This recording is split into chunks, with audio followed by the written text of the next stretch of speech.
hit the button to record. And there will also be the opportunity to have a CCEU certificate from this. So for anyone who wishes to receive one of those, if you're gathering those, just leave a note in the chat function and I'll be able to capture your preference there. So I think that's everything in terms of logistics, unless I see a question here from anyone in chat. No, I think we're good. So let me take a moment then to introduce Beth. Beth is a very accomplished mindfulness practitioner and teacher, and someone who came to this after a very significant career in the corporate world, and as well time as an associate publisher for Mindful magazine itself. And so we'll probably hear from her a little bit about her journey towards mindfulness. And I'm absolutely delighted that she is here to share and to offer today to all of us the opportunity for those new to it to get some exposure, and for those who are already practicing to perhaps go a little bit deeper. And so with that, I'd like to welcome Beth and turn the microphone over to you. Great. Thank you so much for joining us today. Thank you. Well, hello, everyone. I am very excited and happy to be here today. This is such an efficient, practical way to bring people together. And I'm still been experimenting with it with this work that I'm doing. And many of my friends who teach mindfulness and meditation in other parts of North America have had great success. And I guess because we live in a slightly smaller region, I've done it a bit, but anyway, I'm really excited to be here. So first of all, is everyone hearing my audio okay? Perfect.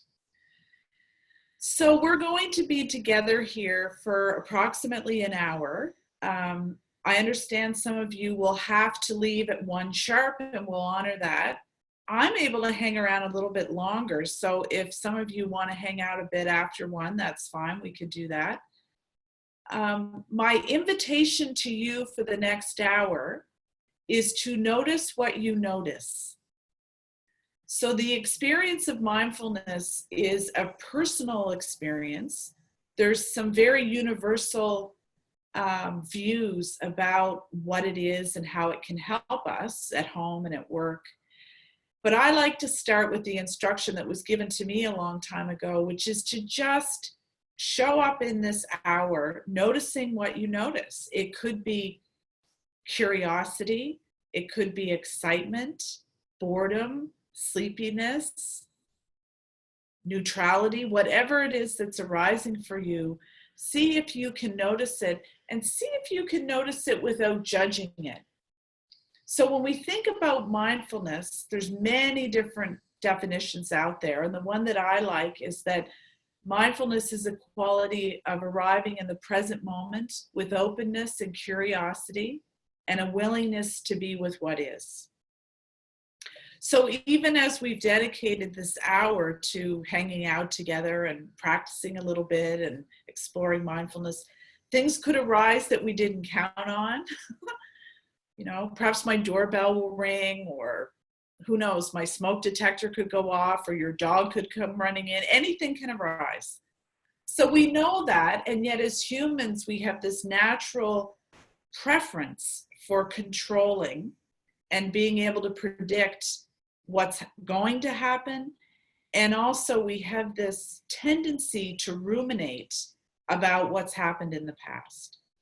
And both of those realities take us from arriving in the present moment. So I want to just quickly take a couple minutes and tell you a bit about myself. As Michelle alluded to, I have a pretty traditional corporate background. I'm shocked to see on the calendar, it was 30 years ago this spring that I graduated from my undergraduate degree, which I just can't get my head around. And I quickly entered into the business world. I got out of university during the time when it was all about going to work for a big ad agency, IBM, or a bank. And I headed down the road of human resources, and somehow I ended up in sales and operations, which was interesting to me because I'd never planned that. But I really, really love my career. I was lucky enough to get on with a very fast growing company when I was in my 20s, and I worked all across Canada and into the US, and I had a lot of success in my career. But it wasn't until my daughter was born about 10 years ago that I really hit the pause button and had a little bit of time to really check in with what I was realizing was a base level of anxiety, which had never really stopped me from showing up in the world in an effective way. In fact, I think it helped me in my career. And that may be something that you reflect on a bit, because I'm sure when you're working with clients, they often see something they're struggling with, but in fact, it's an edge that it gives them in their career. For me, I think it was a little bit of base insecurity and need to please and wanting to grow. And those desires that pushed me really helped me in my career, but they were problematic ultimately, because I think for a lot of my career, I felt like I was wearing a mask, or I was putting a little suit of armor on to go to work every day. And it was getting pretty exhausting, especially as I got into my 40s. So somebody introduced me to mindfulness. In fact, it might have been a YouTube clip. And this idea that we could learn to be with uncomfortable feelings and situations without reacting, but in fact, perhaps responding, was a really radical concept for me. Even as a little girl, I was always somebody who would run from difficult things. I was a bit of a worrier. And this idea that we could learn a practice that would allow us to show up in the present moment with nothing to change or fix was really groundbreaking for me. And it took me on a twist in my career and through a path. And Michelle mentioned that I worked for Mindful magazine. I was their associate publisher through their launch for the first couple of years. I was headhunted for that role because I had this experience working in the US and I had this strong interest in mindfulness. But while I was at the magazine, one of the things that happened was I was exposed to a lot of the leading researchers and scientists. And that magazine, if anyone's ever checked it out, really focuses on reporting on mindfulness from a secular standpoint. And for many of us in the workplace and education and government and healthcare, that is a foundation that's so vital for bringing some of these wellness practices, is that they have to be neutral, they have to be proven. And I got really excited when I started to see some science that was showing that in fact we can learn to change the way we show up in our life. We can in fact work with neuroplasticity, and that some of these practices of coming into our body and learning to work with difficult thoughts and emotions really do change our brain, but they also improve areas like creativity and problem solving. And so I decided what I really wanted to do was what I'm doing here with you today. I wanted to bridge my traditional background with this kind of freaky world of mindfulness and meditation. And I think that's what led me to enroll. And I studied at UCLA for a year to become accredited to teach in the way that they teach mindfulness, which is very science-based.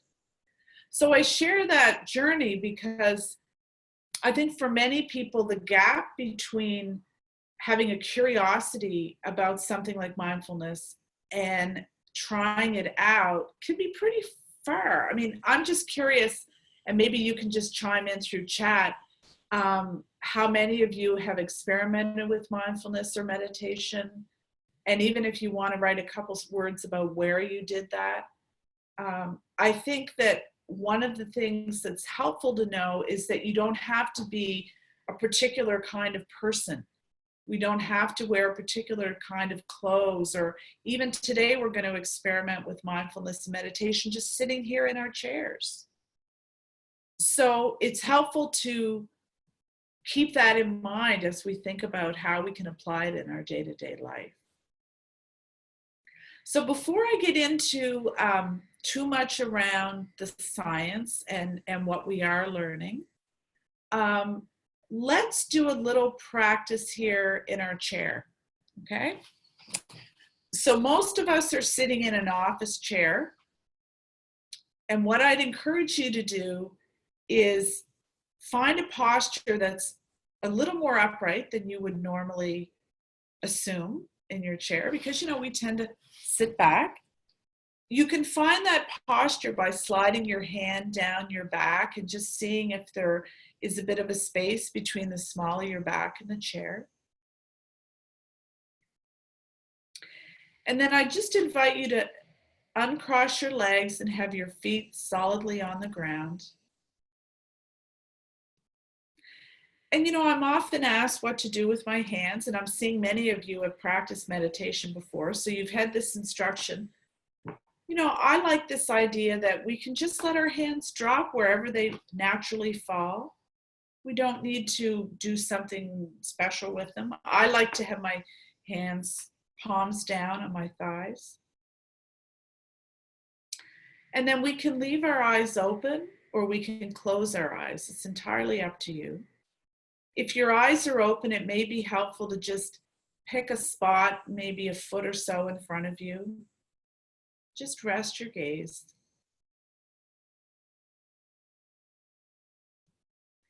And then I'd invite you to take 1 or 2 breaths, perhaps a little deeper than your natural breathing, just to really allow yourself to arrive in this moment. We can notice the weight of our body in the chair.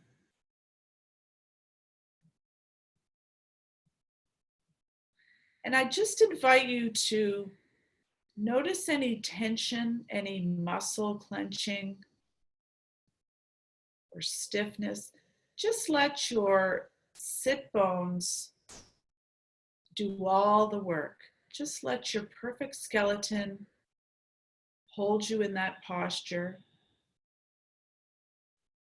allowing yourself to sink a little deeper into the chair.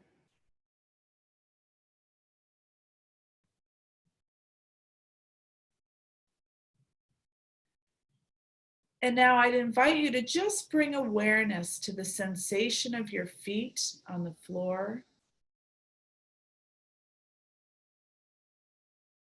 You may notice tingling, numbness. Perhaps your feet are warm or perhaps they're cold. Just bring all your awareness into the sensation of your feet on the floor. We can feel the solidness of the floor under our feet.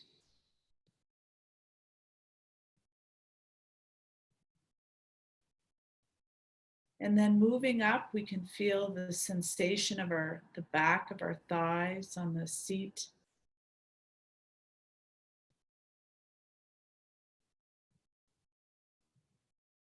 Again, noticing the natural rise and fall of our breath.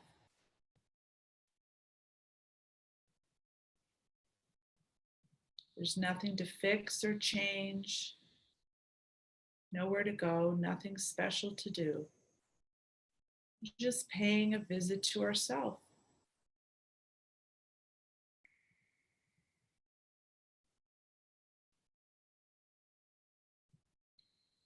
We can feel the warmth of our hands on our legs. And again, your fingers may be a little tingly.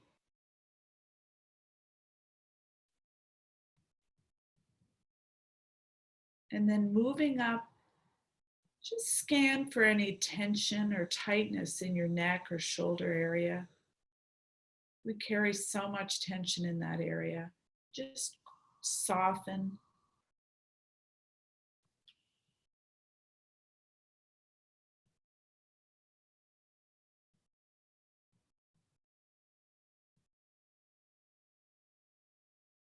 And as we're sitting and arriving in our body, it's very common for thoughts to arise. We can notice those thoughts. Perhaps we can place them on a sticky note or a pad of paper. Just gently place them to the side. We can always return to that thought. But for now, we can bring our awareness back to the natural in and out of our breath.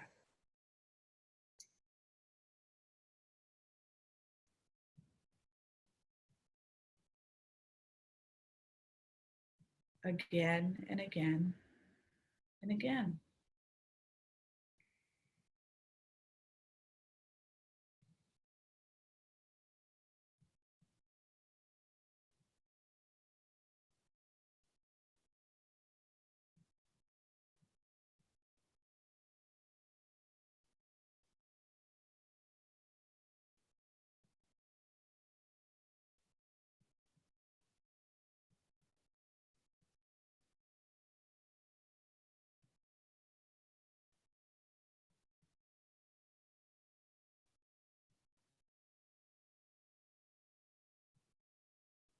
So I'd invite you to take one or two more natural breaths.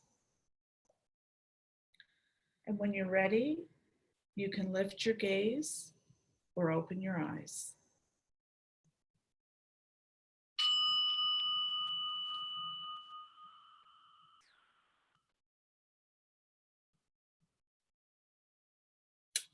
Thank you.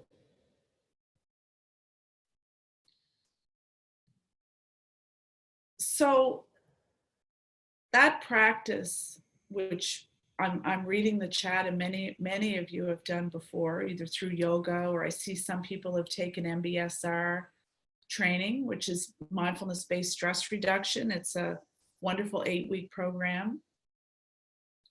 Some of you have been practicing for as much as 10 years. This is wonderful. So whether it was your first time or something that you do every day or casually, or we can always permit ourselves time to arrive back in our body. And I'd be curious to hear, and you could even just send it privately if you'd prefer, but I'd love to hear some comments from people for whom that was perhaps the first time that they had practiced that. So the experience that we just went through was one of mindfulness meditation, and the primary focus was of doing a very brief and simple body scan. And you probably noticed that I started by bringing our awareness to our feet. The reason that that is a very practical way to start this form of meditation is that as a species, we spend so much time energetically. If you think about our bodies like a triangle, or the energetically, we spend so much time up here, don't we? And when we bring awareness into our body, to our feet and into our body, it flips the energy around a little bit, and it allows us to embody our body, if you will. Now, why is that a big deal? Well, whether it's at home or at work, we spend most of our time with this set of antenna that is scanning. And what are we scanning? We're scanning for whether something is helpful to us or a threat to us. We're judging our experience. We're seeing, right, Susan's saying we're seeing if we're safe. It's a quality of awareness which has allowed our species to continue to thrive.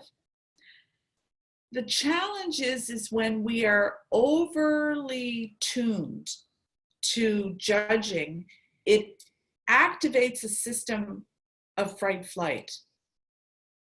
And I like to remind people that when we have that sense of fright or flight, it's actually our body doing what it's supposed to do. Our brain is judging, and then it is interpreting what's going on and sending messages into our body on how to respond.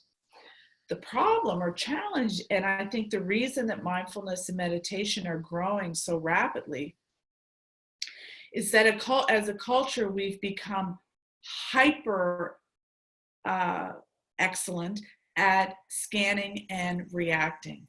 And we've gotten away from an ability to perhaps sometimes respond skillfully. So when we give ourselves an opportunity to come back into our body, and I think about it like integration, it sends a message of safety. Like Susan's saying, it tells our mind and body, oh, this is great. Beth is here. I'm safe. I don't need to react. I don't need to release cortisol because I'm going to have to flee. When we are under a stressful situation, we respond one of three ways. And you can just give some reflection to what your patterns are. Could be at home or at work.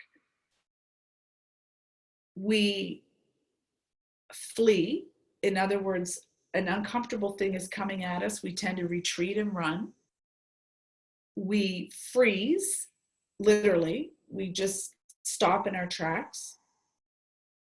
Or I'm going to use the word fight, but I don't mean it literally, but we lean in.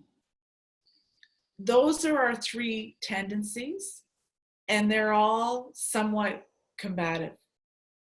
When we give ourselves an opportunity to really arrive, it allows us to insert a bit of a pause between assessing what's going on outside of us and responding. We can think of this practice of mindfulness meditation like brain fitness. And it's a prediction of many people, I subscribe to this as well, that within 10 years, children will be learning practices of brain fitness just like they're learning how to do, if any of you have kids, they do this thing called the beep test in gym, where they have to run and back and forth and they're competing against a clock physically. So a lot of people ask me, well, what is the origin of this? Like, why are some people more stressed than others? And isn't stress a good thing? And a lot of it gets back to our family of origin, how we were conditioned to relate to emotions. And I'm sure as coaches, this is something you relate to all the time. Giving ourselves capacity to insert a gap so that we can really name how we're feeling, whether it's at home or at work, is a gift. It's a gift we give ourselves, because what the science is telling us is that when we are able to really name how we're feeling to ourselves, it actually tames the physiological reaction. So they have this term, name it to tame it. And now they're teaching children, for example, in mindfulness being offered in schools, that's one of the fundamental things they're teaching them, is how to name their emotions. And it's cool. They do it with colors. So even as adults, even as grown-ups, yesterday I was doing a workshop at a bank, and we did this exercise where I showed a number of different pictures that could be interpreted different ways. And the participants had to individually kind of write down what's the emotion it invokes in them. And then we shared, and they were able to see all the various responses that we have and how different they are, right? So getting in touch with that sense of how we're feeling is really a fundamental part of mindfulness and so on. A lot of the science, I'll just back up for a second. So at UCLA, where I studied, they created a 6-week program similar to the MBSR program that some of you have done. And they've done clinical trials with people, various different control groups or client groups rather, to look at what is the physiological change and reported mental state change, if there is one, over the 6 weeks. There's 2 studies I want to touch on in particular. One was with, and it's actually ongoing, they're doing a second round, young women with a breast cancer diagnosis. They took them through a 6-week program in mindfulness. They had regular homework that they had to do every day, primarily meditation practice. And at the end of the 6 weeks, there was a significant enough shift in things like inflammation, blood pressure, reported stress and anxiety, sleep quality, that now they're doing a second study at Dana-Farber. The other study that was done with this particular program that I teach was done with older people with sleep disturbances, which is something I see a lot in my classes. I'm starting to be afflicted a bit with that. And they were finding that after 6 weeks, these seniors were seeing an improvement in their ability to, if they were waking, getting back to sleep. So, you know, that's a good sort of segue to another thing that, and I want to just touch on, and maybe if we have time, we'll come back to, and that's the hype. So I don't know, and this would be interesting. I'd love to see your thoughts in the chat string here. What you think about the hype around mindfulness, and if you're hearing about it from your clients. There is a lot of commodifying that's going on right now on the teaching of meditation and mindfulness. It's a very hot topic in the spiritual world. And it's something that I think we need to be very careful about navigating. There's actually an accreditation model coming out for people like me who teach this. And so as you're navigating, you know, your personal interest, where you would go for training and so on, that's just something to kind of be aware of, because mindfulness is not a fix for everyone. There are, in fact, cases where it's been reported that it can be very anxiety provoking for people that are in a period of deep depression. Someone living with acute anxiety disorder, it can actually get a little worse, the sitting practice, noticing the thoughts. So we need to be careful that it's not seen as a panacea. And I think that there's a bit of overpromising that's gone on. I think it's like, you know, any wellness practice. If the 12 of us were to go to a gym and work with a personal trainer, sign up, pay the money, and then we checked in with each other after 3 months, we would all have a different experience, wouldn't we? There might be one of us that went and got injured. There might be 2, 3, or 4 of us that quit. There might be another one that was introduced to something else and moved on. So I think we need to keep that mind frame when we think about how mindfulness can be of benefit.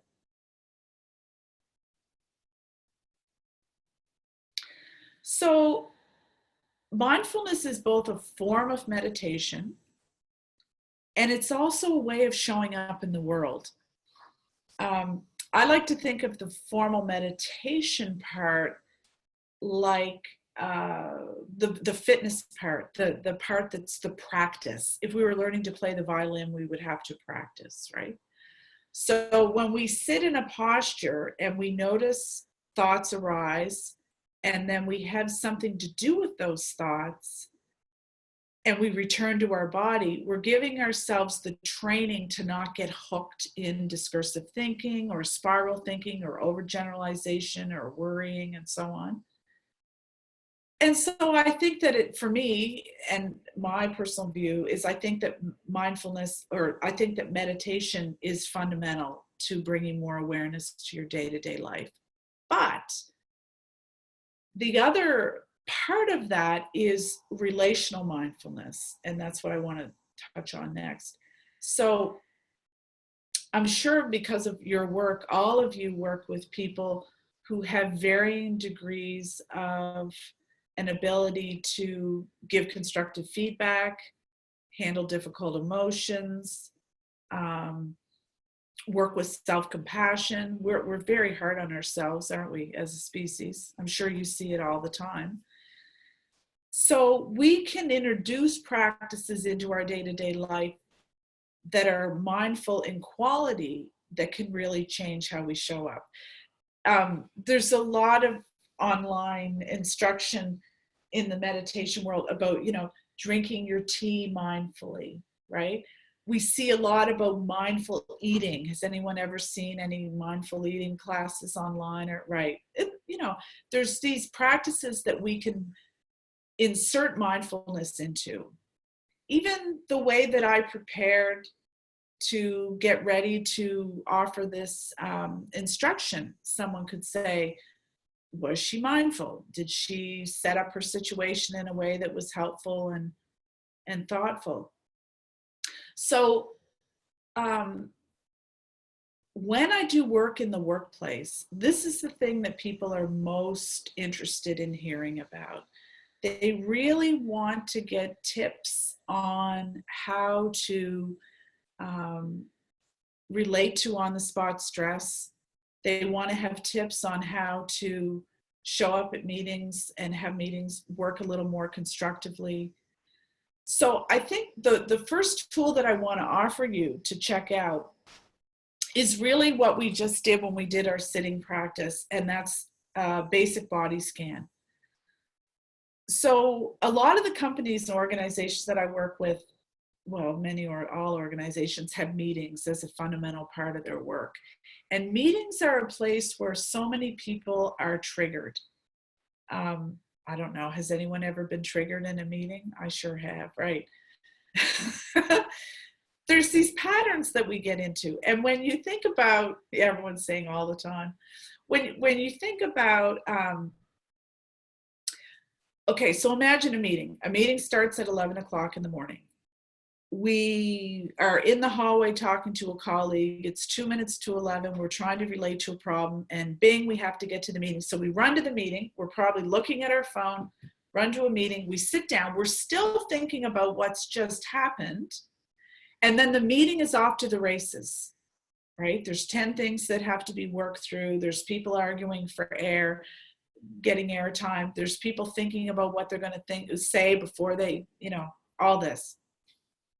So a fundamental practice that I've introduced people to that they find helpful is really twofold.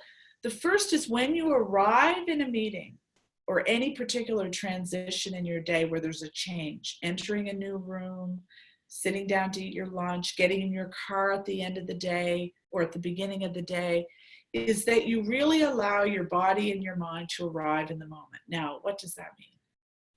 Really allow your body and mind to arrive in the moment. Physically, as you sit down at that meeting, when you drop into the chair, that you notice the sensation of the weight of your body in the chair, that you bring your awareness to the weight of your feet on the ground, just like we did in our little scan that we did when we did our sitting practice a few minutes ago.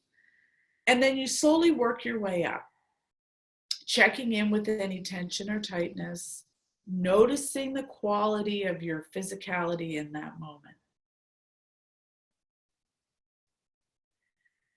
What that will do is bring into alignment the fact that you are in the room, but it will also allow you to check in for another quality, which is what is the texture of how you're feeling in that moment. So why do we do this? Like I talked about earlier, there's some real science behind noticing how you're feeling. I'm worried, I'm distracted, my child's home sick.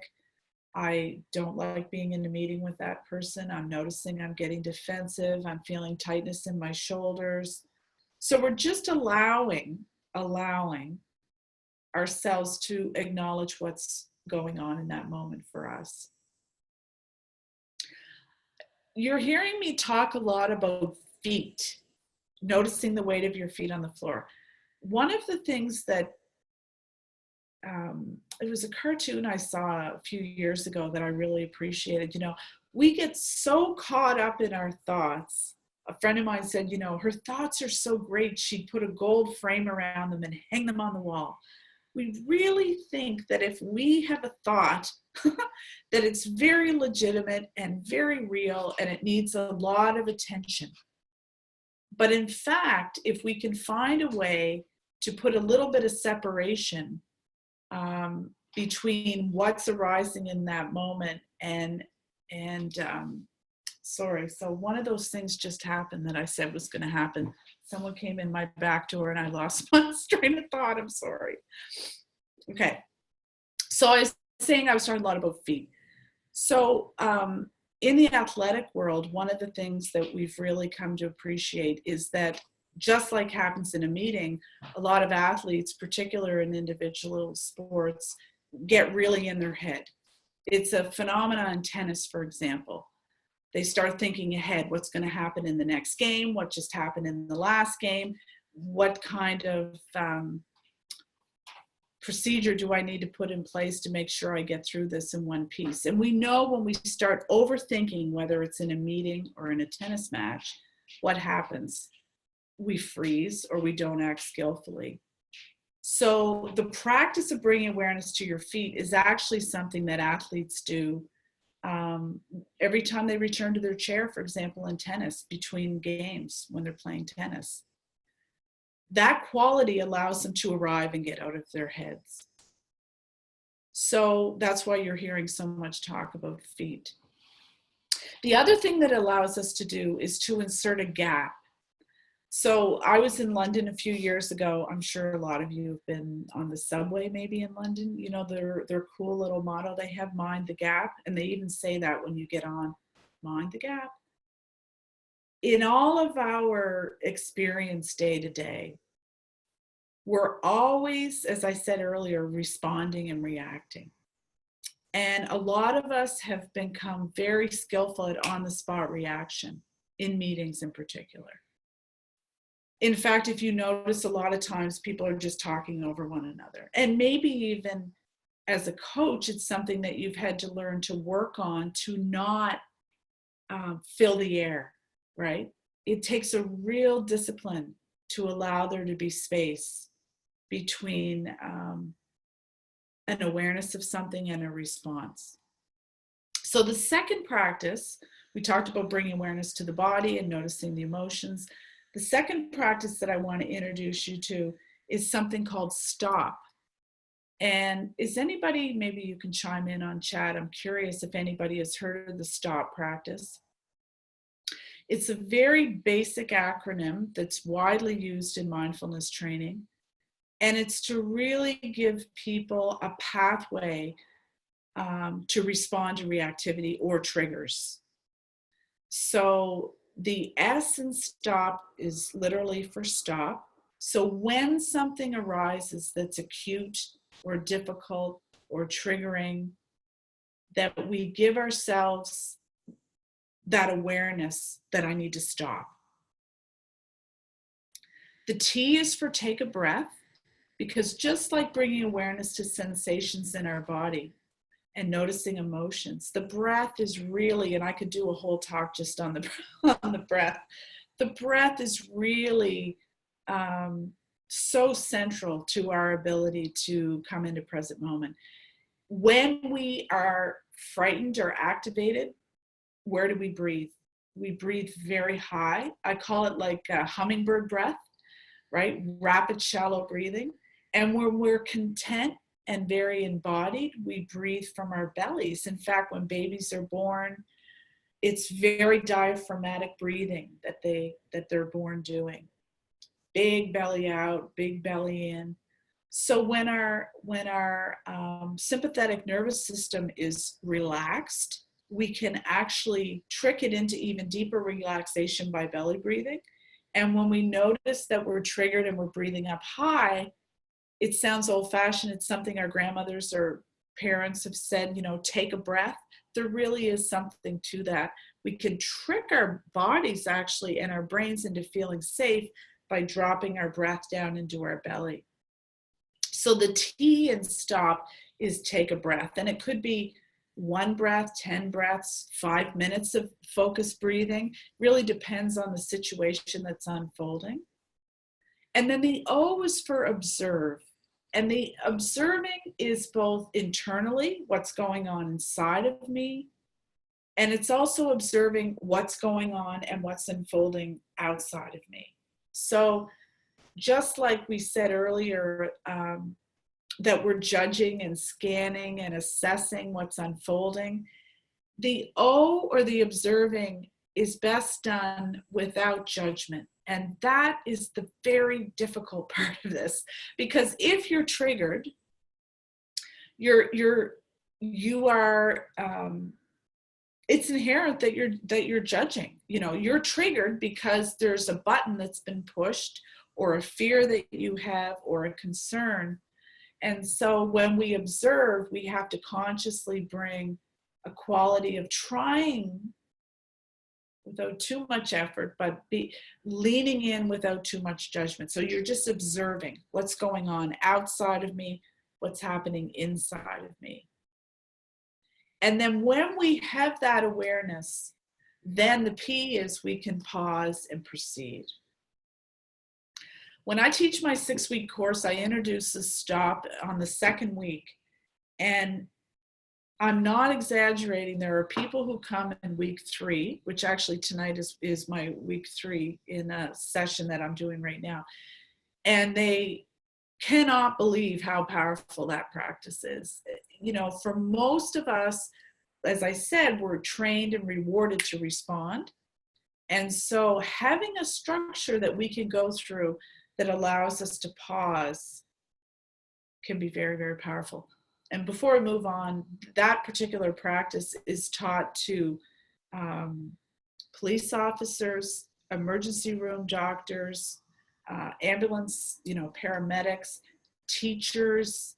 It's widely, widely applied. And I like to say, sometimes people will say, well, you don't understand. I have a busy, fast-paced life, or my job, it really requires that I'm, quick with decision-making. I like to say, well, if we can teach this to police officers on their way to a very confrontational situation, that they apply on the spot in the moment of confrontation, then I think any of us can apply this in our life. Because remember, you're not stopping for 10 minutes, let's say, if something really difficult's unfolding. You can gauge how much time you're able to insert. And I would say the magic is to really play with that. As someone who was always a little ahead of what was unfolding, and I think my employers always like that, I'm learning that there's real wisdom and richness that unfolds by inserting a little bit of space. And I think for a lot of us, as we mature in our careers, and a lot of us have many, many, many years, that's something that naturally comes to us, but then maybe we forget to do it at home, right? So those are the two practices. They're really the juice of what I like to offer people, tools that they can apply on a moment-to-moment, day-by-day basis. So why don't we let's just come together and we'll do another practice. How would that be? Everybody good with that? Okay. So you'll notice when I took you through the last one, I talked a lot. I was leading you through a body scan. So because I'm seeing many of you have done this before and you would have just gotten some basic instruction from me, let's just take maybe 2 or 3 minutes and we'll sit together in silence. We'll just arrive in our chairs and we'll get started. You can just use these 2 or 3 minutes to arrive in our bodies.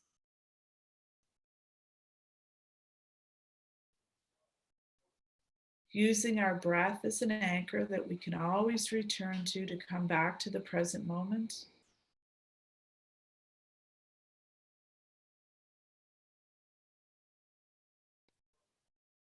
We'll notice thoughts arise. And that's okay.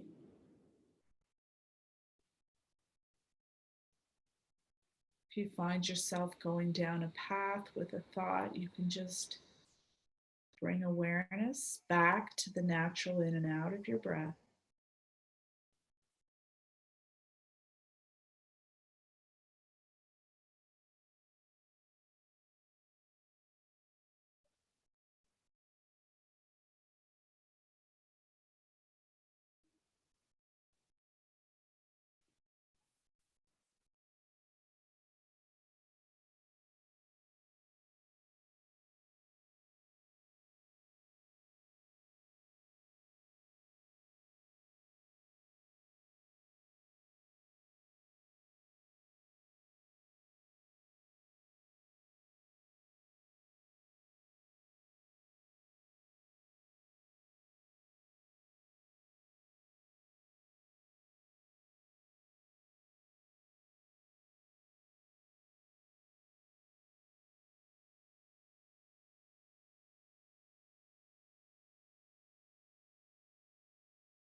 So when you're ready, you can open your eyes or lift your gaze. So I'm just checking in with the chat. Does anybody have any questions or comments, things they want me to touch on, concerns, anything?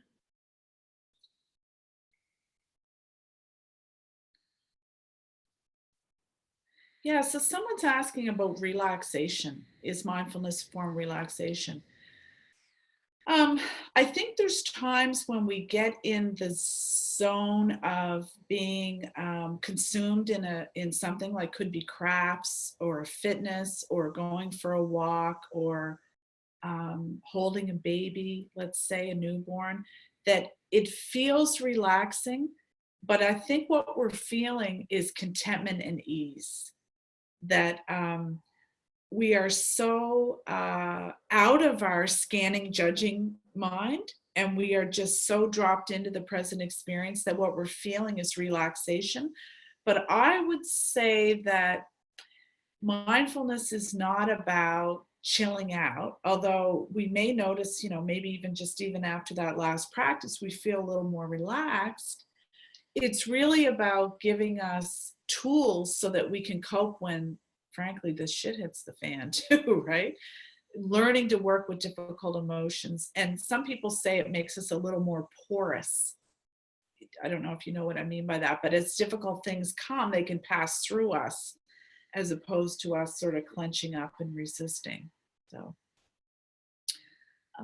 yeah, so someone's asking about, it's so tempting to incorporate mindfulness practices when coaching clients. All right, so here's my 2 cents on that. If you have a personal mindfulness practice, meaning you have had some instruction and you've been meditating and so on, I think there's nothing wrong with you introducing people to the idea of arriving on the spot, working with their thoughts, noticing the breath, and so on. Just like if I'd been doing yoga for 5 years and say you were all in my house and I said, you know what, guys, let's do some stretches. I'm going to take you through a few postures that I've learned.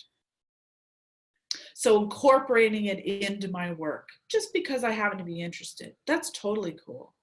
I think where it gets tricky is when we flip it around and say, I'm going to teach you mindfulness and meditation. Does that make sense? Because what happens is when people start to go through these practices, we need to know, or things are going to bubble up. For many people, it's the first time they've sat and just been with themselves. And so, personally speaking, a lot of the training that I was given was to understand where this starts to shift over into therapy. And I know you all know more about this than I do as coaches. I know you are well. This is a topic that comes up a lot. So I think it's fine. I think it's all in the offering. It's how it's positioned. These are universal human qualities. Nobody owns this. All we're doing is showing up in our body and being present, right? And if we can help people explore that, I think it's great. Does that make sense? Great. So someone else is asking for resources, suggested sites, books. I have a whole lot of suggestions. I think Michelle's going to include them, or we're going to get out. I have a list of resources that I can make available. I would put a plug in for Mindful Magazine. The reason that I do is because it's so carefully curated. They really are a neutral voice on the movement and spread of mindfulness in the West. They do a very good job at vetting who they report on, and we have to be careful that, because there's people out there saying they're doing this and they really don't have the training, just like you see in your lines of work. So I would say that's a great place to start, but I do have a resource list I'm happy to share. And I will just put one little, and you probably saw this on the intro for this, but my website is just my name.com, bethwallace.com. And there's the resource page there that you can go to right away. Yeah, good. Someone's saying they like the Mindful Magazine. It is. It's a great magazine. Oh, that's really nice. Someone's saying, where the mind goes, the body goes. That's wonderful. Yeah, that is so true. The word has many definitions. At times with clients, I find myself exploring. Absolutely. I mean, this is a personal experience. And I like to think that, just jumping around a bit, that's sort of where I can tell when I'm in a room with someone and they're leading people through a practice. It has to arise from a place of your own personal experience. This is not a textbook top-down experience. It is a felt experience. So I think there's a lot of wisdom in that, saying that it arises out of a personal experience. Yeah, that's great. So someone's saying sitting with mindfulness practice, being in the moment without judgment is the foundation of how to be a coach. Wow. So being a good coach is really, what a perfect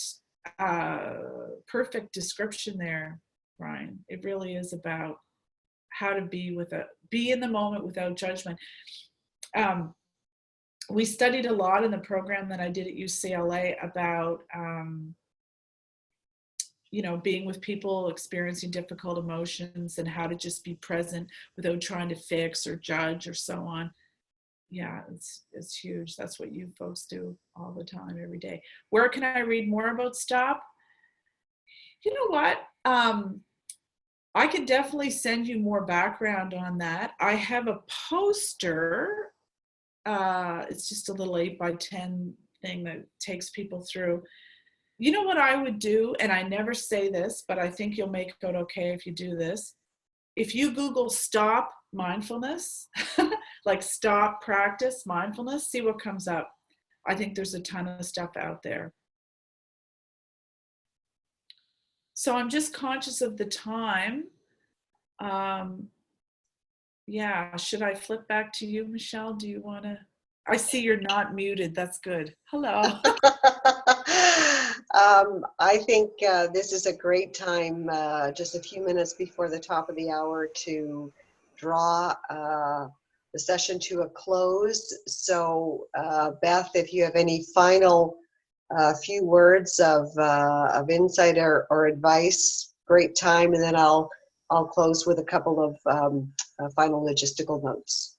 Yeah, insider advice. Well, the first thing is that I would say, and I think it's something that you probably relate to as coaches, probably the most powerful thing that I was taught as I was being taught over the last number of years is just that fundamentally there's nothing to fix or change, and I think when people start exploring mindfulness because they're struggling, or even if they want to get an edge, because we haven't talked about that in this session, but many people learn mindfulness as a way for enhanced creativity and performance. But often it leaves people with this feeling that there's something wrong with them. When we really start to check in with our thoughts, it's like, whoa. But really, there's nothing to change or fix. There's room for everything. And yeah, that's probably how I would like to close. What a lovely closing thought, sentiment. Thank you so much, Beth. Thank you for the offering you've given us today. I can say very personally, it was just a lovely moment to ground, to be present with this community of colleagues, and to really explore a couple of powerful dimensions of mindfulness grounded in absolute practicality. Yes. Thank you for making that so inviting and so warm and so accessible for us today. It's been a lovely gathering of the group here. I have made note of who's been on the call so that we can share with you the list of resources that Beth has prepared for us. So watch for that via email, but as well, Beth's own website, bethwallace.com, is a very useful place to go for additional information. I noted that at least two of you, specifically Dora and Gail, were interested in CCEU certificates. And I see one more person chiming in. Brian, got it. And Wendy. So if there is anyone else, when you receive, and Heather, okay, got it. If I've missed you, when you receive the email, just send me back a quick note. But it's like we've got lots. I think everybody Yes, wants one, Michelle. I think everybody wants them, so that's great. That makes it easy. And with that, for those who need to leave immediately, thank you so much for your time, your presence, and your enthusiastic participation today. It made it very rich. Thank you, Beth, and thank you as well, Beth, to offering to stay on for a few moments. I'll keep the line open, so if there is anyone who wishes to stay on for a few final moments of conversation or a question, feel free, and otherwise we'll say goodbye to the rest of you now.